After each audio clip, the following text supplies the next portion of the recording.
Hi everyone.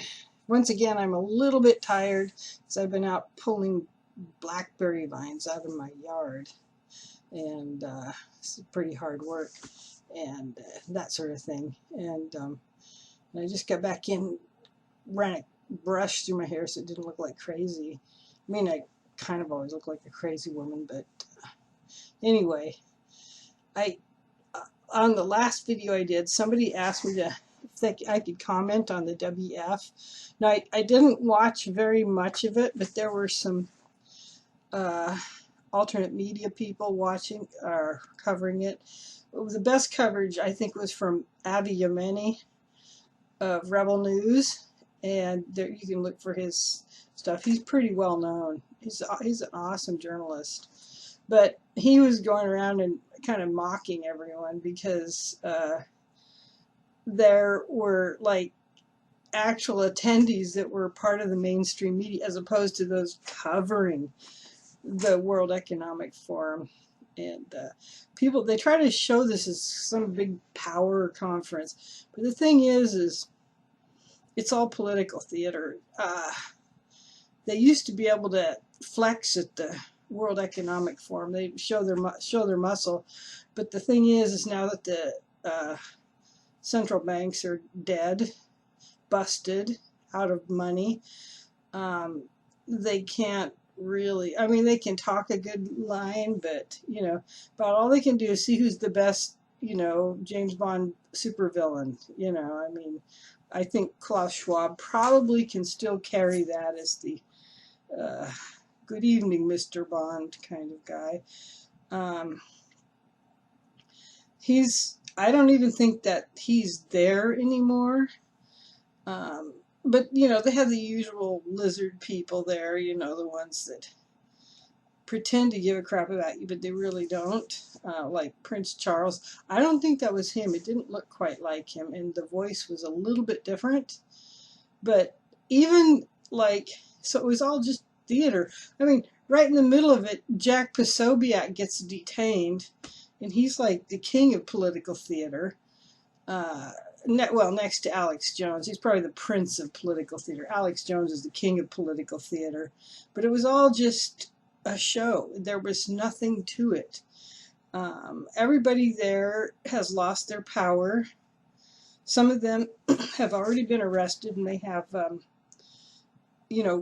lookalikes or stand-ins for them. These people have committed crimes against humanity, international crimes. They're all going to jail. Um, and even the police, I think they were like actors, because some of the police, I don't think they were the real Swiss police. It seems like they were some kind of actors pretending to be police, because their whole shtick was way over the top. Some of these, like I said, a lot of them look like actors. Some of them, I think I've seen them in bit parts in movies and stuff. But anyway, they kept it all very vague. They know they're basically all those people that go to the World Economic Forum, they know they're toast. They know the jig is up on them. They're already opening up the world courts in The Hague to try these people for crimes against humanity, violations of the Nuremberg Code. So I don't know, I just didn't see that much to it. It just seemed like a big show. And even, this is the funny thing too, if you like go on Google Maps and you pull up a street view of Davos, it's pretty boring looking town, and there's like not much there. But like, and Avi Yemeni was showing this, where people, they actually put like roofs, like kind of roofs and fronts of these restaurants and cafes, and it was like, it was like, and they try to give it that international flair, like they had like an Indian restaurant and then a Thai restaurant, and to cater to the international crowd, even though most of the international crowd wasn't even there. So you know, it was just funny because there's like all these store or cafes and restaurants along the street that normally aren't there if you pull up like Davos, Switzerland Street View. But I think one takeaway we could take away from this is that Switzerland is no longer a neutral country. They've gone all in with the lefties and the socialists in Eastern and Western Europe. Um, and so I think Biden, whichever Biden stand-in or Biden clone they're using, this one didn't even look like him either. And Biden's just, I mean, it's just the whole Davos, everything I saw in Davos just said this is all nothing but an illusion. There's nothing to it anymore. And also a little bit on the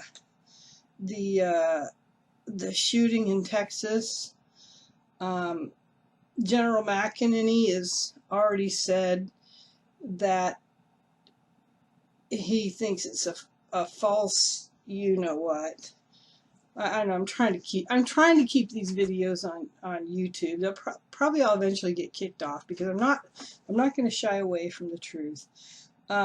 What people don't understand is that during a false, you know what, people do get killed. The thing that makes it false is that it's like a disaster or some big horrific thing that is done by the deep state, the powers that be that are trying to oppress all of us. They're running out of gas, but they're trying. They'll oppress you if you let them. Just laugh at them. That's my attitude. Just laugh at them. But anyway, so, and then they try to get the other side to take the blame. Like again here, they want to take the guns away from the gun owners, and they've tried this so many times. I don't know why they think it's going to work. Because I'll tell you, why would we want to give up our guns when the people that would have the guns, if we didn't have them, would be these guys doing these bad things? In fact, usually these mass shootings happen in gun-free zones. So what we need to do is get rid of the gun-free zones. If I was going to stop school shootings, I would arm every teacher who would be willing to carry a gun. You know, just the fact that there are guns there are going to stop a mass shooter because they want to kill a bunch of people. But, you know, if they raise their gun, take one shot, and somebody else drills them, and their whole mass shooting thing is over. You know, so I went to school at Oregon State University, and we were allowed to keep guns in our dorm rooms, or at least rifles. They didn't allow us handguns, but they did allow us rifles. It's a big deer hunting area, so. Same way with Utah State, big deer hunting area. I mean, that university closes the first few days of the open season of the deer season. So there are a lot of guns at those universities, and they have big ROTC programs. And so you never hear of a shooting at some place like that. It's always like in some liberal university where everybody thinks guns are evil.